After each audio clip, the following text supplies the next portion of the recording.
Welcome to Samba Samba. Enjoy the video. In this video, I will show how to get a blank Excel sheet.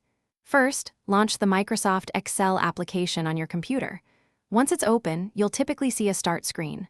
On the left side, locate and click on the New option. This action will present you with several template choices. To begin with a completely empty canvas, simply select the Blank Workbook option. It's a straightforward process that takes just a few seconds. For those who prefer keyboard shortcuts, there's an even faster way to open a blank Excel sheet. Simply press the Control key and the letter N simultaneously on a Windows computer. If you're using a Mac, the equivalent shortcut is Command+N. This instantly creates a brand new, empty workbook, saving you valuable time and clicks. It's a highly efficient method for quick access.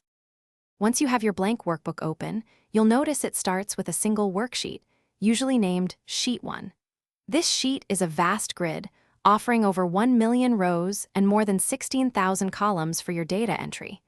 Each individual cell is uniquely identified by its column letter and row number, such as a 1 or B5. This structure provides immense space for any project. Now that you have your blank sheet, you can easily customize it. To rename Sheet 1, simply double-click its tab at the bottom of the window and type a new name. If you need more space, click the plus sign next to the sheet tabs to add additional worksheets. You can also adjust column widths and row heights to perfectly accommodate your data, making your spreadsheet organized and easy to read.